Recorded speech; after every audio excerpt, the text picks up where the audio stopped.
Ignore how frizzy my hair is. And ignore the fact that I also don't know how to tie a tie. I got this in Stratford-upon-Avon. It's meant to be fairy tales or something like that. Hiya, I'm Kay, and like many of you, one of my favorite movies growing up was the 1997 masterpiece from 20th Century Fox, Anastasia. Check it out, I have a Together in Paris badge. I was prepared for the occasion. And while I do enjoy historical accuracy in films, Anastasia has a very special place in my heart because it was absolutely beautiful, the music was enchanting, and it kickstarted my lifelong love for learning about the Romanov dynasty. And there are lots of ties to historical happenings if you do know where to look, so it shows that there was a lot of thought put into this movie. And with gorgeous animations, stunning music, and a brilliant story, the success of this movie led to a Broadway show and a global franchise, but it also inspired these. Whoops!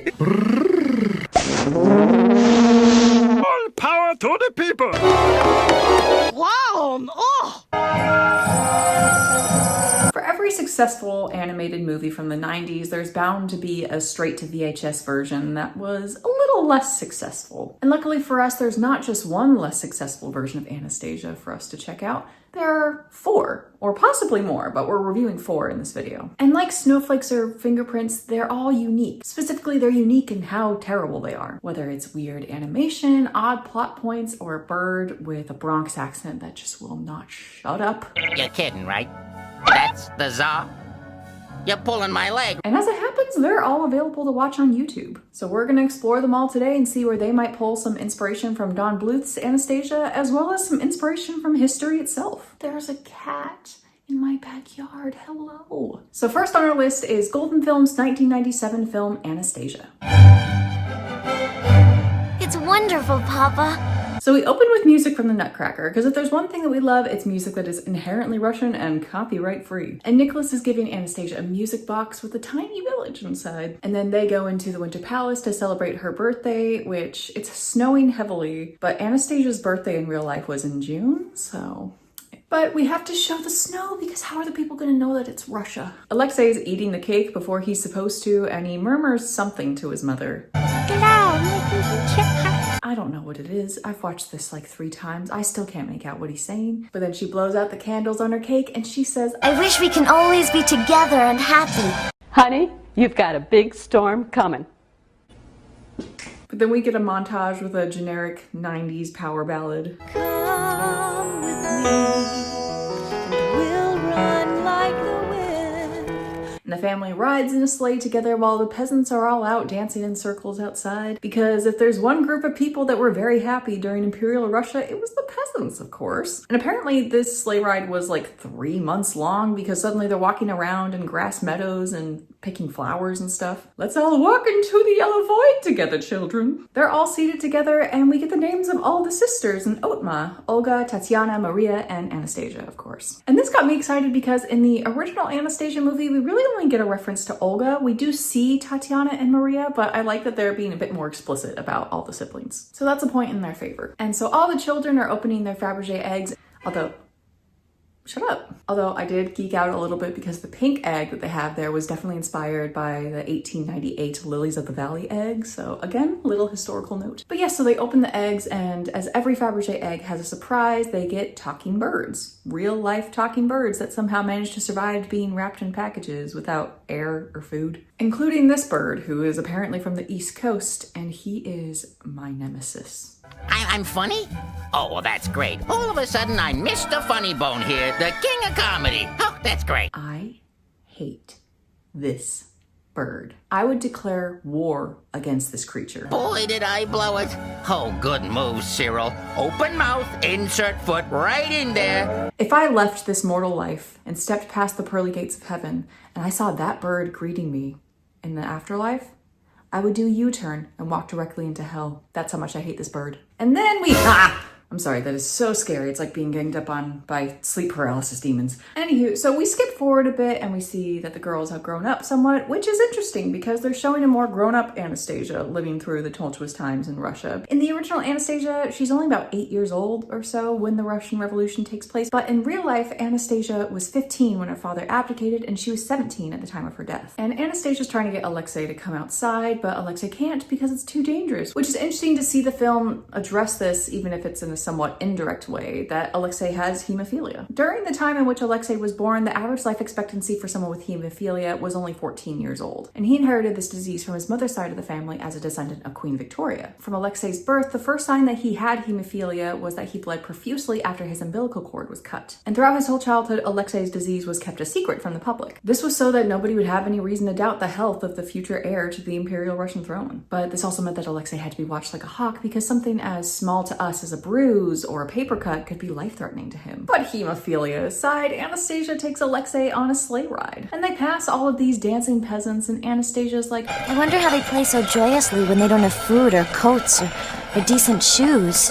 why are you smiling when you're broke? But this inspires Anastasia to start sneaking food from the palace into the village and start distributing them to the people there. And on one occasion, she sneaks into a tavern where it turns out the Bolsheviks are having a wild night out, and she sees a man dancing, and it turns out it's none other than Rasputin. And when Anastasia gets home, they're all surrounding Alexei on the couch, and they're like, your brother is seriously ill, but your mother has met a healer from the city. And lo and behold, who is it? None other than the man she saw dancing in the tavern, Rasputin.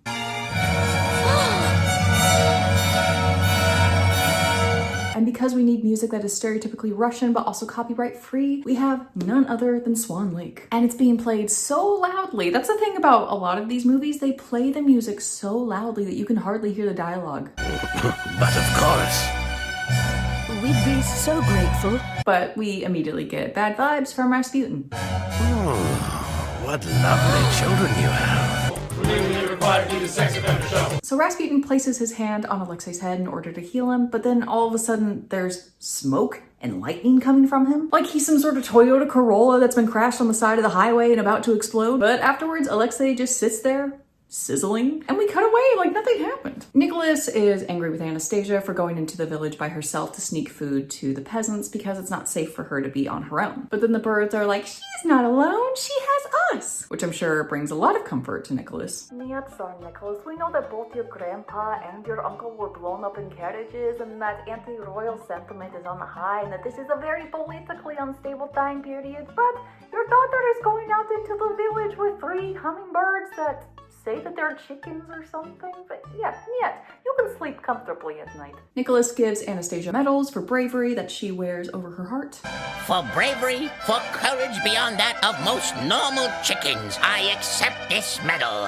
Hey, don't I get one? We see Anastasia talking to the chef who made the cake for her birthday, and the chef is really unhappy that peasants are going to be eating his food because he's like, if the peasants start to like my food, then the royals won't think that my food is very interesting, and then I'm going to get fired, and I'm not going to have a job, and how am I going to pay for things? Which, don't worry, buddy, you're going to be out of a job soon, but it's going to have nothing to do with the quality of your food and everything to do with the Romanov dynasty getting...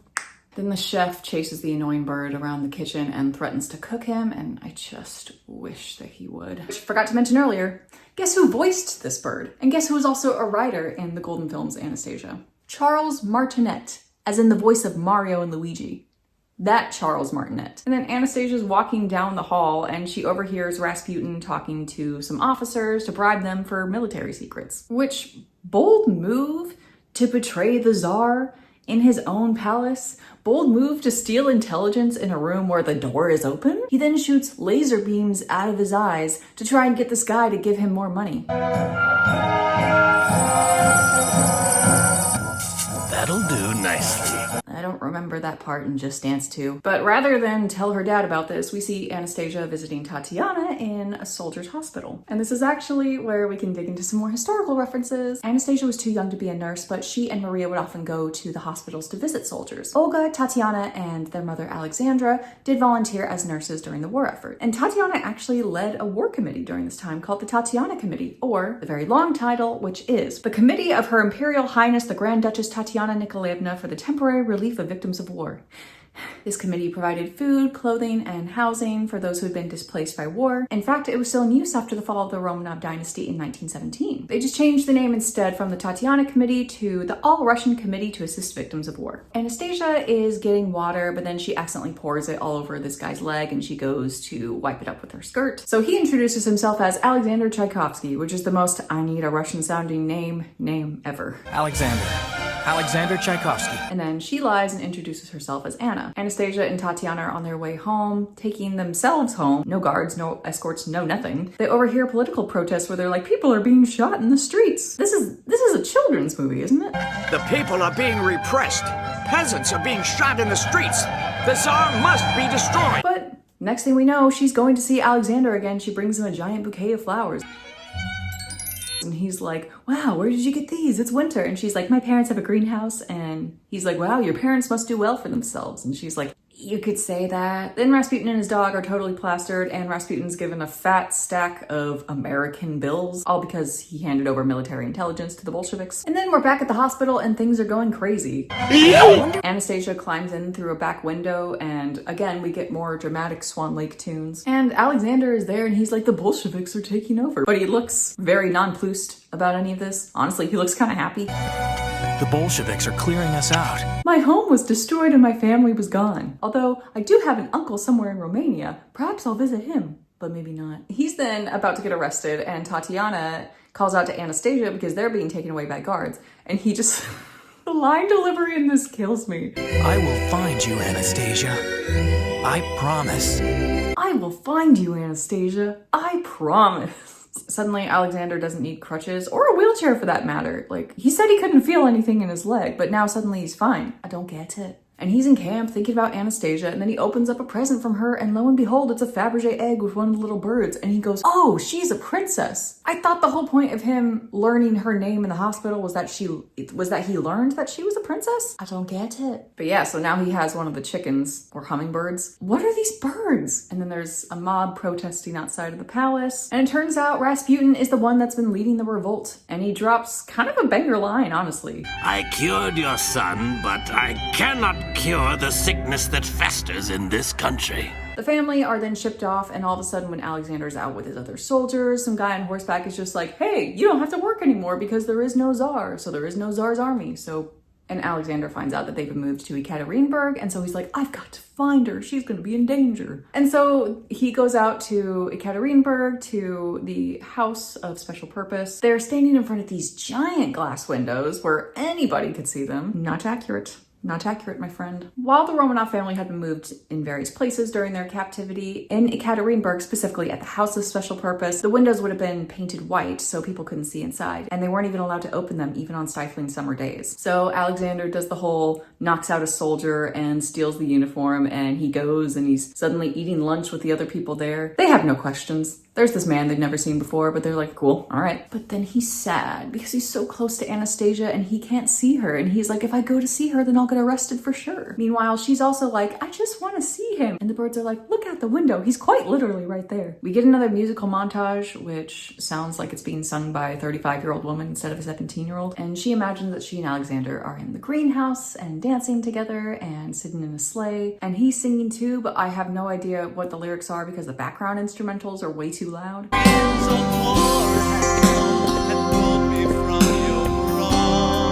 then he runs upstairs and they kiss, so all this stuff about him possibly getting arrested if he goes to see her is null and void. And now Rasputin's on the throne and he's contemplating changing the name of Moscow so he can name the city after himself. How about Rasputinsburg? And they're all relying on Rasputin to make political decisions for the country. But he's got a lot more references to the war. He says the Tsar's troops are in Germany. He also says that the royal family in England are making efforts to try and release the Romanov family, which there is some historical basis in this. King George V of England did want to release the family, but he was eventually talked out of sending help. Rasputin then says that he wants the royal family to be shot. Have the royal family shot. Shot? But do it! Which this order was not given by Rasputin, it was given by Lenin. In fact, Rasputin would have been dead for a while at this point. He died at the end of December 1916, and the order to kill the Romanov family would have taken place in July 1918. So Alexander's outside with the horses, and the soldiers are like, yep, well, we got all the carts ready. And they're like, what are the carts for? And they're like, well, we're killing the family. The cart is for the bodies so we can move them afterwards. Tonight the royal family shall be executed. I thought we were moving them. These wagons. for the bodies. Children's movie. But the family are all dining like royalty and talking about which palace they might be transferred to next, because all they've been told is that they're going to move. And then they're all ushered down to the basement, and Anastasia hears Alexander calling after her, and she turns around, she's like, "Oh, Alexander, it's so good to see you," and stuff. And he's like, "You can't go downstairs." And she's like, "I'm gonna go downstairs real quick, I'll talk to you in a second." And he's like, "Anastasia, no." And all of a sudden you just hear gunshots, and Alexander's like, "No." You could have stopped her. You just let her walk down the stairs. You could have said something. You could have pulled her back. Also, at one point, Anastasia says the name Dmitri, so I kind of feel like maybe the original script writer, when they were putting it together, used the name Dmitri, like from Don Bluth's Anastasia, and then later tried to do like a Control F and put the name Alexander in there, but missed a couple, because this happens twice. Then we get our next musical number, which is a mob walking through the streets of the city, and they're all being led by Rasputin. It's an okay song. It's one of the better songs of the movie. It doesn't feel like it was just kind of copy and pasted in for the heck of it.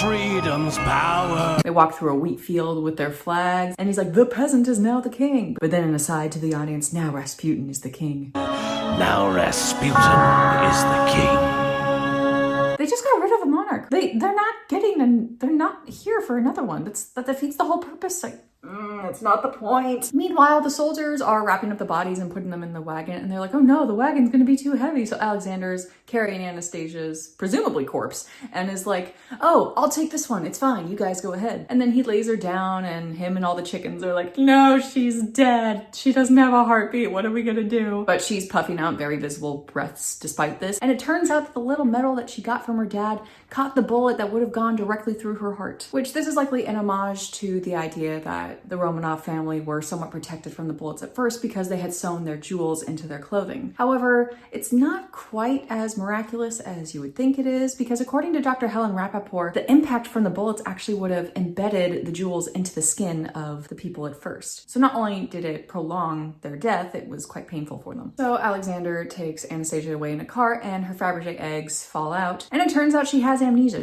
It's me, Alexander. Who? She has no idea who she is, or who Alexander is, or what's just happened. And so he just tells her that they're going off to Romania to visit his Uncle Boris. Also, he's not steering the horses, and she doesn't remember her family, but she remembers the annoying birds, which I can't blame her. I'm gonna remember those dumb birds too, unless I get sufficient therapy.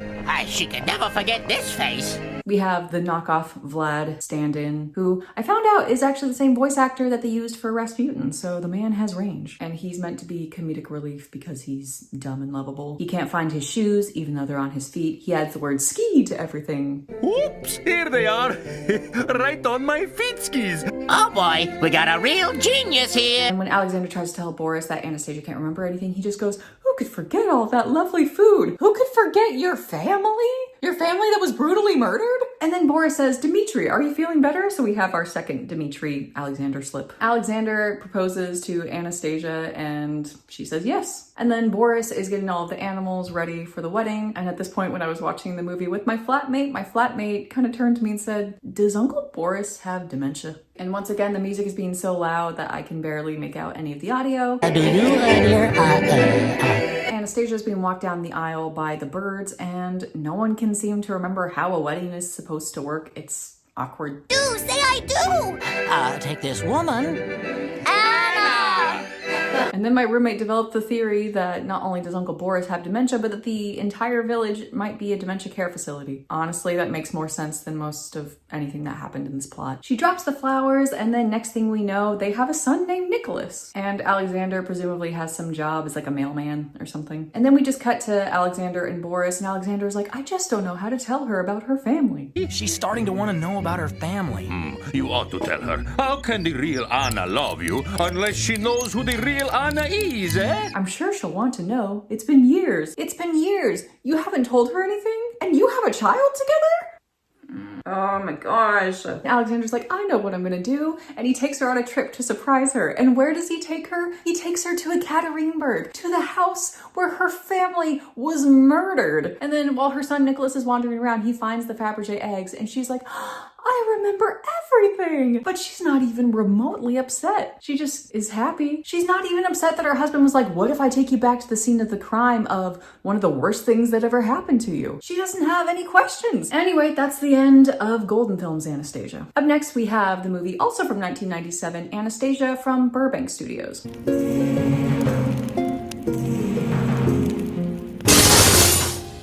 We spend a good minute or so on this little magic school bus, Little Mermaid-esque intro. Just tell me the name of the studio. But this is why I love watching films with my flatmate, because she works for the British Film Institute and she has degrees in film studies and film history. And so she was really surprised to see Burbank Studios. I didn't know anything about them, but she told me that Burbank is essentially one of the studios that if you just give them enough money, they'll slap their label onto basically anything. That's why a bunch of horror movies have actually been produced with Burbank. So she was really surprised to see that they were producing a cartoon film geared towards children. So right off the bat, we have points for music in the beginning. We're in the middle of a war zone, and the music actually does sound somewhat like Russian folk music.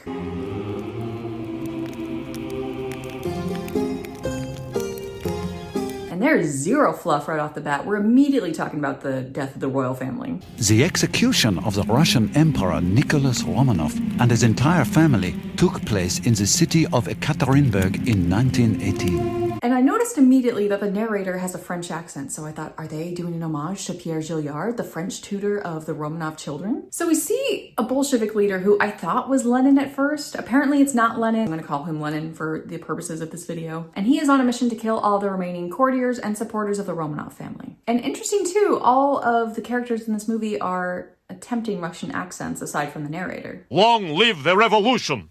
All power to the people! The narrator also says that one of the children of the family survived with no explanation. You know, no explanation because the writers couldn't be bothered to write one. And the only survivor of the family was Princess Anastasia, the youngest and kindest of all the Romanov children. Which that took me out of the immersion of the movie. Because no, Anastasia wasn't the kindest of the children. I'm sorry, but Maria existed. Anastasia was famously known as the prankster of the family. She was tripping people and pranking them every chance she could. She had her moments, but if we're talking about the kindest child, it was Maria. No one ever gives attention to my girl Maria. But the guy who's driving Anastasia around in the wagon uses her nickname that she had in real life, Schwibzik. Oh, my poor little Schwibzik. This was the nickname that Anastasia's aunt Olga gave to her. It translates something roughly to sprite or pixie, aiming at the fact that Anastasia was very cheeky and got into a lot of mischief. And why can none of these studios lower the volume of their music while people are talking? I can't hear what people are saying. Away from the danger on the streets of the city where the fighting was still taking place. Anyway, so the courtier and Anastasia are on the run from guards, and he evacuates her into the woods where he waits for a bird call. Then this man appears from the trees. They give each other the little code about squirrels sleeping soundly in Siberia, and they're like, yep, we can trust each other. I also realized that this guy, I found out later his name is Leon. He kind of looks like Hank Hill. Anastasia, you're the only surviving member of your family. The rest were all brutally murdered in the basement in Ekaterinburg. I don't know if I can really do a decent Hank Hill impression. So the old man and his wife agree that they'll take in Anastasia and take care of her until Leon, the courtier, can come and pick her up. Of course, the wife insists that they do this in exchange for money, and on the way back, the wife is complaining about everything. She's cold, she wants a bath, her feet hurt. Oh, you will light fire and make me hot bath for it. It would take me a month to get over this. Better get your tears in. Meanwhile, Lenin's two cronies that are kind of meant to be the lovable but dumb comic relief characters are going around the village and trying to see if they can find any trace of courtiers. In particular, they're looking for Leon, and they knock on this door in the slowest way that I have ever seen.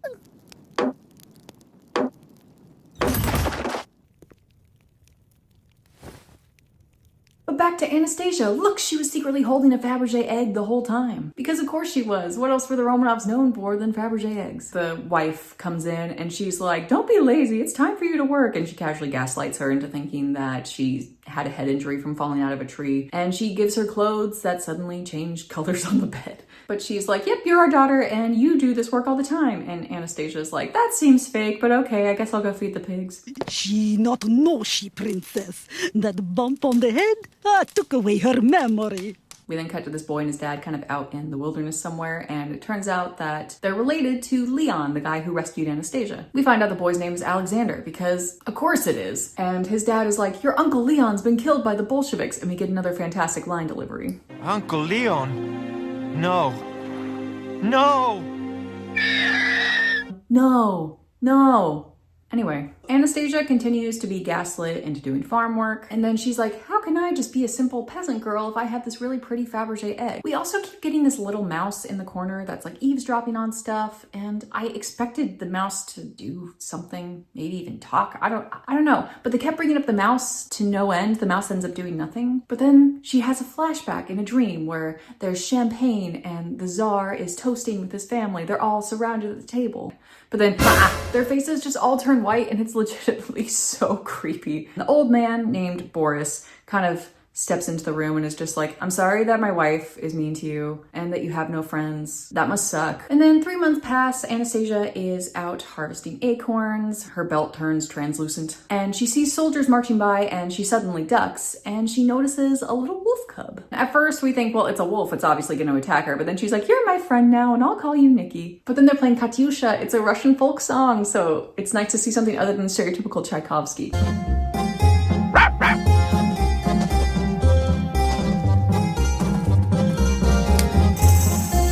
One day she's chasing after Nikki and she hears a trap go off in the woods, and it turns out that Alexander has landed butt down into a bear trap. But Anastasia helps Alexander out of the bear trap, and it turns out he's not maimed for life, he's fine. And they turn out to get along pretty well because not only does Anastasia have a wolf cub for a pet, but Alexander has a pet falcon. And then we get some more weird pauses.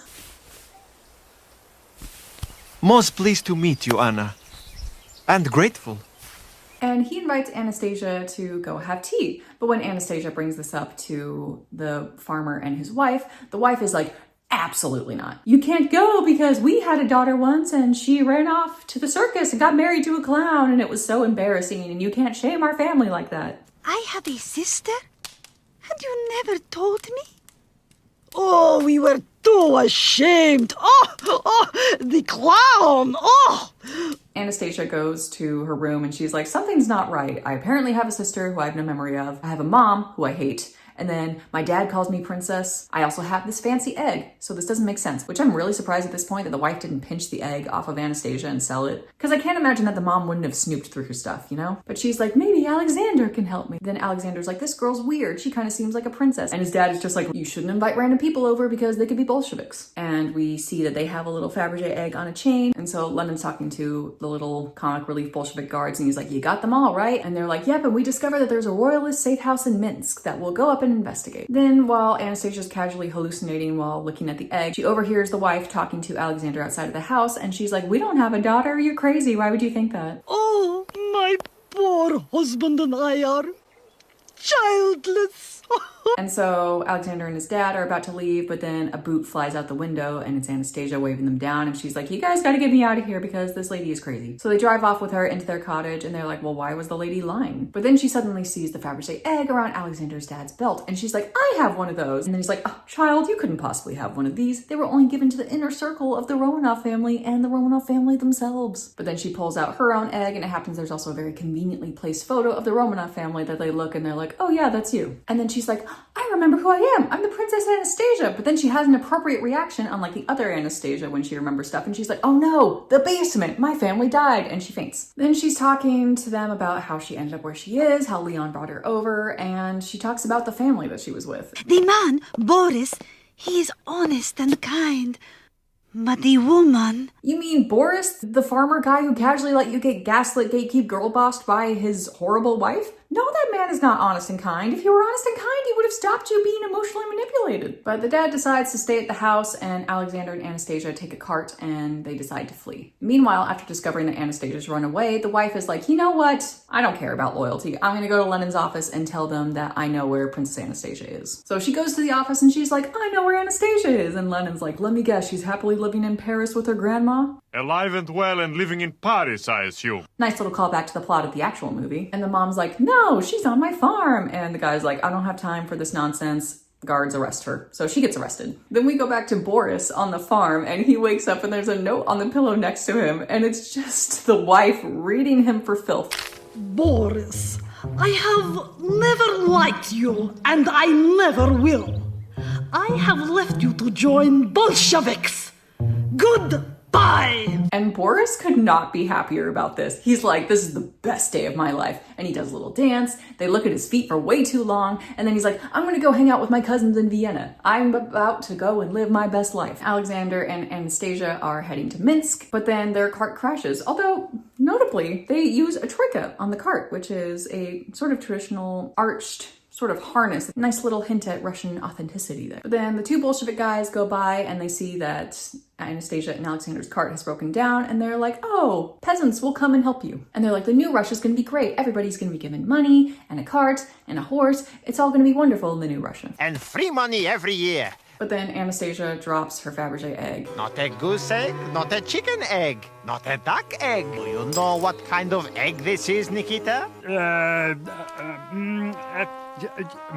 No. And then they try to stop the cart, but Alexander drives the cart forward again. And so the guards try to shoot to stop them, but they don't fire because they don't actually have bullets. Ah, I forgot. Free guns this year, bullets next year. But then they almost leave behind the wolf cub Nikki, and Anastasia's yelling for Nikki to get back in. She's yelling Nikki more often than Matilda did, actually. Nikki! Nikki! You guys should go watch my Matilda video. It was pretty good. And then the motorcycle stops working, so Anastasia and Alexander manage to get away in time before their cart eventually breaks down again, and they're like, we'll just go on foot. But then finally the Bolsheviks fix their motorcycle and they drive off after them. But then Alexander and Anastasia run into a bear in the woods and get chased. It turns out the Bolsheviks pushed their motorcycle the entire way and then they end up getting chased by the bear. But thankfully the hawk or falcon or whatever Alexander has grabs a honey pot and uses it to draw the bear away. And then Alexander and Anastasia arrive at Minsk and we meet the French narrator named Pierre, which I knew it, I know my Romanovs, that was based on Pierre Gilliard. Pierre says that he's going to take Alexander and Anastasia to Vienna. Anastasia says, I am not Princess Anastasia anymore, I'm just Anastasia Romanova, an ordinary citizen. I am no longer Princess Anastasia. Then their car breaks down and the Bolsheviks just manage to catch them on their bike. Pierre, Anastasia, and Alexander are all blocked by a moving train so they can't move. The Bolsheviks tell them to get out of the car and Pierre's just like, ah, great, we're gonna die. I have no choice. But then it turns out the dad, Boris, hops off the train with his cousins and they're like, welcome to Vienna. You've crossed into the Austrian border. Yeah, Austrian territory. Yeah, Austrian territory. Then we get a little nod to the mouse that was there all this time with a little suitcase. And the movie just ends. Honestly, I was expecting a little bit of like, we're in Vienna together now, time to figure out what life is gonna be like. But they ran out of, presumably, the budget and the crayons to carry on this story. Overall, I think the production was similar quality to the Golden Films Anastasia. I liked that there were more traditional Russian references and Russian folk music used. But next we have the 1997 Secrets of Anastasia. And this one is probably the most interesting out of all of them because it actually has some form of a unique plot. And we start off with I'm a narrator, but like, I'm a cool narrator. Isn't that what all the great narrators say?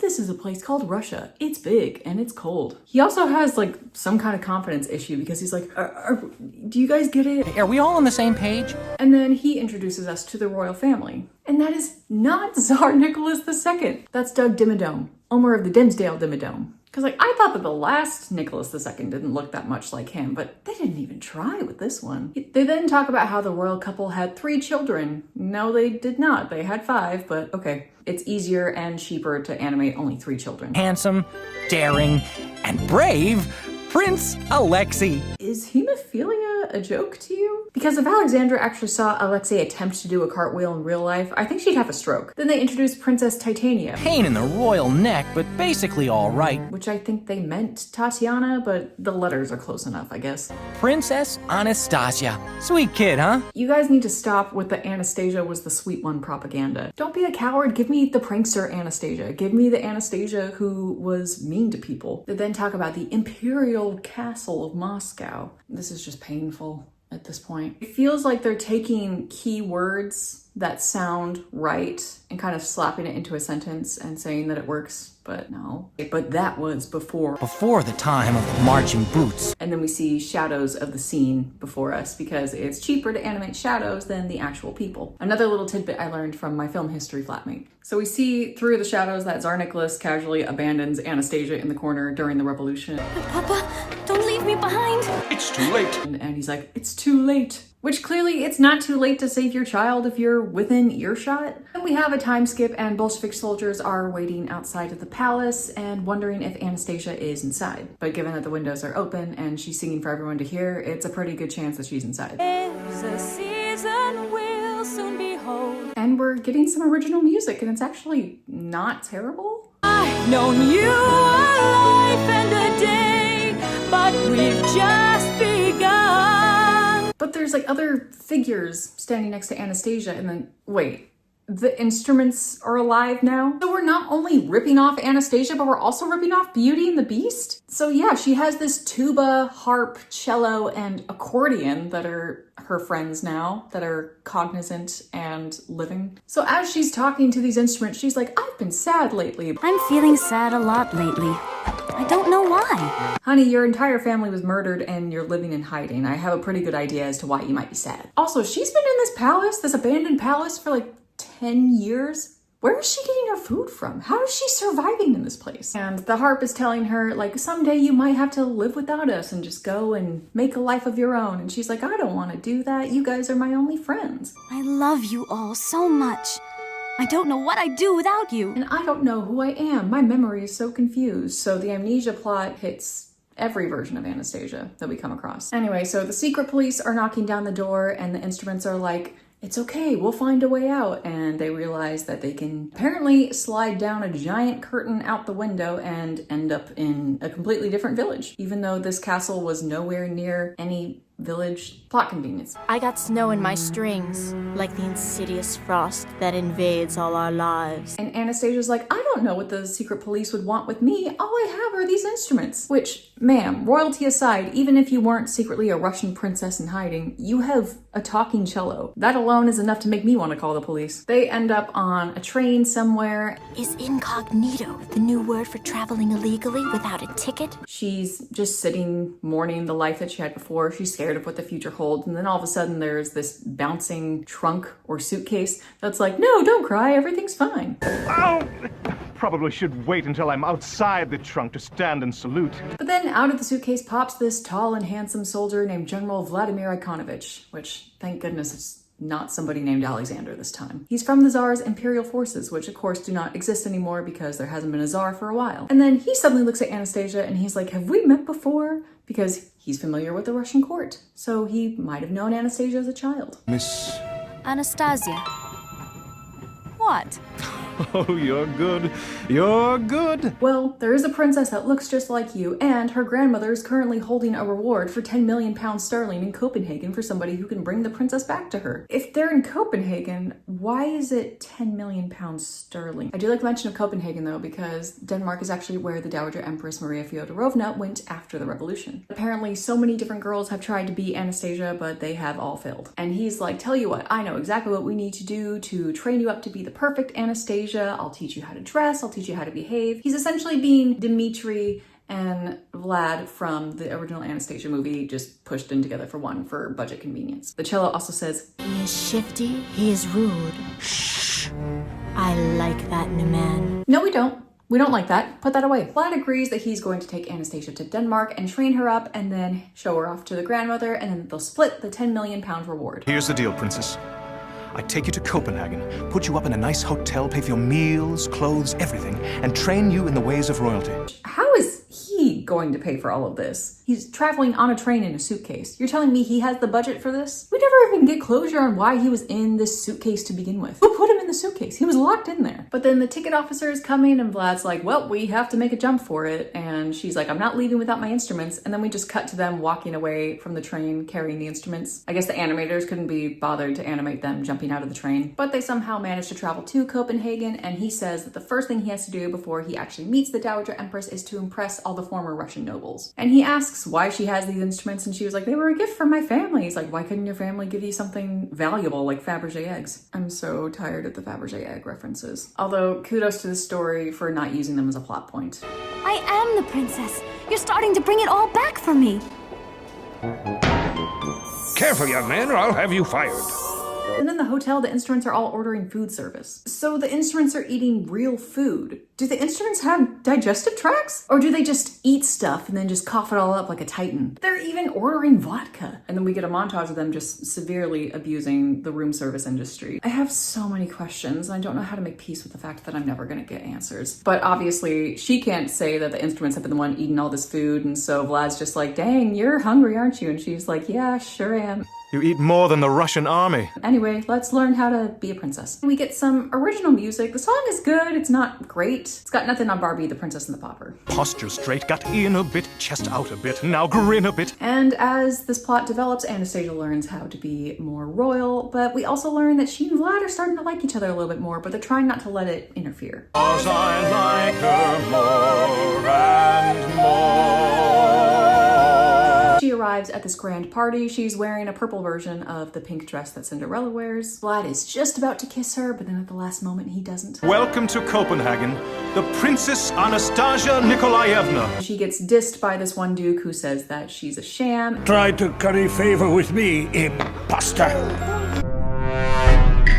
And she's about to run away, all embarrassed, but the instruments encourage her to stand her ground and remember who she is. And so she comes back out and she's like, hey, I remember you. You were at my 5th birthday party and you were rude. You also went and stole all my dad's vodka. That you bear the same ill-mannered disposition today that you did at my 5th birthday party. So clearly she's remembering things. Everybody there is like, oh yes, it is Anastasia, how great. Then Vladimir calls her Your Majesty, which is not the right title to use, and he's supposedly the expert in all of this. He then kisses her hand and it seems like they're about to have another moment, but then he goes, I can't wait for that money.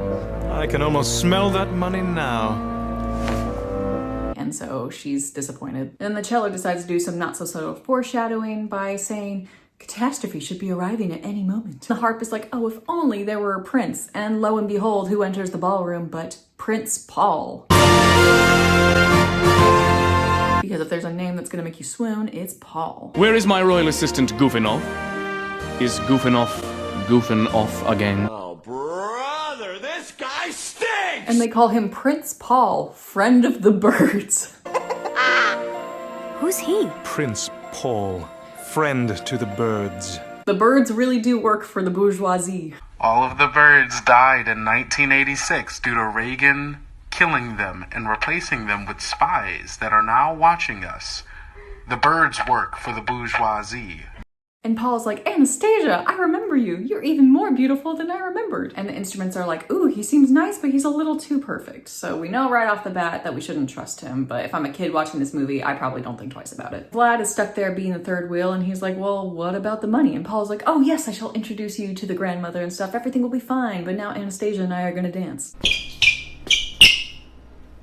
We see Paul and Anastasia going out on several dates, to the zoo, off to go have dinners and dance. Not only is Vlad watching them, but the Bolsheviks from before are also following them around. We then see the Bolsheviks and the red bandana guy from before outside the hotel, and they're saying that Vladimir is posing a problem for them and that they're gonna need to get rid of him. And inside the hotel, Anastasia and Vladimir are fighting over Prince Paul. You're just jealous.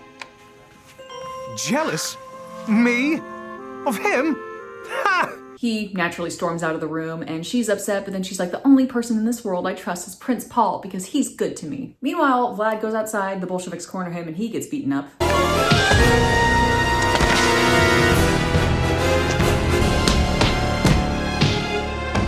We then see Anastasia preparing to meet the Dowager Empress, and she's nervous because Vlad's not there, but Paul is there with her, and he's like, you have nothing to worry about. I'm gonna be by your side and everything will be fine. The Dowager Empress then steps into the room. She looks like a discount Lady Tremaine from the Cinderella movie if she were 3 feet tall. And Anastasia's excited to see her, and she goes in to give her a hug, and she's like, Now, I have not given you leave to be so familiar. no, you are not going to touch me. My son and his family are dead, and you're here just bringing up painful memories for me. That's absolutely cruel of you, and you need to leave immediately. My heart has been broken in pieces. The pieces carried away by a trail of charlatans exactly like yourself. In real life, the Dowager Empress actually refused to believe that her son and his family had been killed by the Bolsheviks. Anastasia says she doesn't care about the money, she just wants to be with her grandmother again. She runs out into the hall and starts to cry. But then she sings the song that we heard at the beginning of the movie, and the grandmother's like, wait a minute, because that song is a song that supposedly the grandmother sang only to Anastasia. Never heard it before. Because I've never sung it to anyone but Anastasia. I don't know if the rest of the grandkids got a special song, but clearly the grandmother had favorites. She's like, oh yes, it's you, and now you and Prince Paul can be married. This is such wonderful news. And Anastasia's like, I'm gonna marry Paul. Oh. Married? Married. So she's suddenly not too sure about Paul. She's then back at the hotel again talking to Vlad, who has a black eye and an ice pack, but no one seems to ask any questions about this. Also, the Bolsheviks said that they wanted him out of the way, but they didn't actually do anything to get rid of him. They just beat him up a little bit. He's upset that she's engaged and they get into another fight, and he's like, I should have left you on that baggage car. You're so ungrateful. I should have left you on that street corner where you were standing. But you didn't. And then she's like, yeah, well, I'm royalty, so you can't speak to me that way. So now she's getting a little too big for her britches. She's getting all high and mighty. We've created a monster. Meanwhile, the accordion is just sneaking around the kitchen and making noise everywhere he goes, but thankfully no one can actually hear him. But then he manages to eavesdrop on a conversation between Anastasia and Paul, who are there just sitting at the table talking about Paul's grand castle and how many rooms it has and all the horses that she's gonna get to have. And she's like, I remember you as a kid. You were never actually this nice. And he's like, people change. People change. Well, people change, Your Highness. People change. And the next thing you know, the Bolsheviks are just in the restaurant and they're kidnapping Anastasia, and Paul's like, don't resist, I'll come and rescue you. And everyone in the restaurant is just watching this abduction casually and minding their business. Oh no, she's getting kidnapped at gunpoint. Anyway, I'll have the soup of the day, please. Ouch! Watch the potholes! I quit. We then see Anastasia tied up in some dark room, and we see Paul come forward, and he's like, I'm not Paul. It turns out he was actually the Bolshevik guy with the red bandana all along, and even his bird was a Bolshevik. He has a villain song, and again, it's actually not bad. You want the picture of a charming prince? I take the cake. But now you find me all the more alarming since I'm charming as a rattlesnake. He's just talking about how oh. Gosh, that's creepy. And then they're like, now the last part of our plan, we just need to get Vladimir to come. And she's like, he's not gonna come for me. We got into a huge fight. And then they're like, oh, he'll be here. Yes, he will come for you.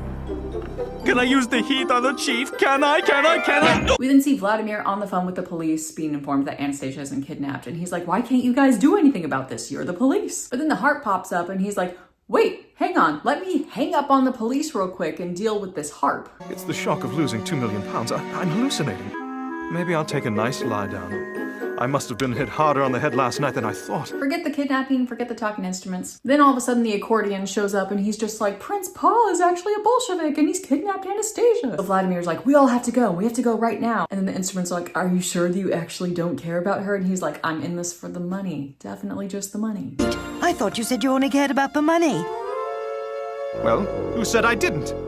So Vladimir and the instruments go to the house where Anastasia's being kept, and the instruments all completely curb stomp the guards. Vladimir then shows up to rescue Anastasia, and he's like, I love you. And she's like, I love you. And Paul is like, cool, I hate both of you. Because I have nothing but contempt for you both. He and Vladimir are getting into a tussle, and they end up falling through a window and into the river below. Vladimir manages to hold on to a rock at first, and the instruments dive in to save him. Don't ask me how a tuba can float, let alone swim. So they pull Vlad out of the water, and somehow he's on the verge of death now. He was in the water for like 10 seconds. What risk did he have of drowning? Does this man have a near-death experience every time he gets in the bathtub? And Anastasia's like, he's dying. And his family's like, well, if you really love him, then we can save him. Because they have the power to save him. Because guess what? They weren't actually instruments this whole time. Anastasia's like, how can you save him? They're like, don't you know who we are? We're your family. The Romanov family was trapped in the mortal realm this whole time in the bodies of instruments. And they kept it secret because if Anastasia knew who they were, then they would have to cross over into the next life. But they have the power somehow to bring Vladimir back from the dead. And all she has to do to save his life is sing. And so she sings a new song, but it's the exact same melody of the song that she got from her grandmother. You'll be with me in my heart.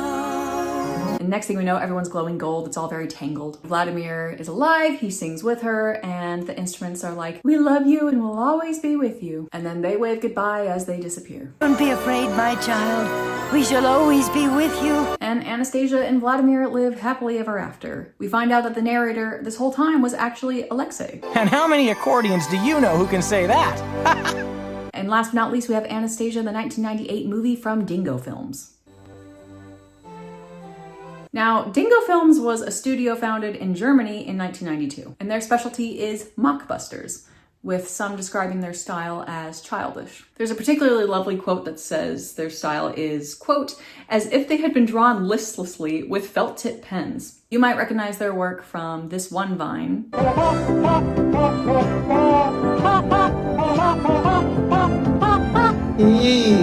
or from one of my favorite Game Grumps videos. What the hell? What in the world? Sounds good. I like visiting friends very much. What the is happening? And when it comes to their knockoff version of Anastasia, guys, I'm gonna be so for real with you. I tried to watch it. Vladimir! Grand Duchess! Haven't you forgotten any of my boxes? No, Grand Duchess. You've asked me 5 times. I got about 90 seconds in before I got too weirded out to keep going. The flesh was not willing and the spirit was also not willing. But tell you what, if you guys want me to review it, I'll review it if this video gets 10K views. So if you guys want me to review the Dingo Pictures Anastasia, the onus is on you guys. So to conclude, even though these movies aren't the story that we all know and love, I like that there were efforts made to include different historical details or events that weren't covered in the original Anastasia. And even though I'm poking fun at all of these films, I can't deny that genuine effort has been placed into all of these. And they tried their best to create something and put their own unique twist on it. And you know what? I can appreciate that, except for the stupid Bronx bird. Boy, I'll tell you, if I was off, there'd be a chicken in every pot. Anyway, if you enjoyed this video, bite your thumb up at me, sir, and toss me a subscribe. And I'll see you guys next time. Bye-bye.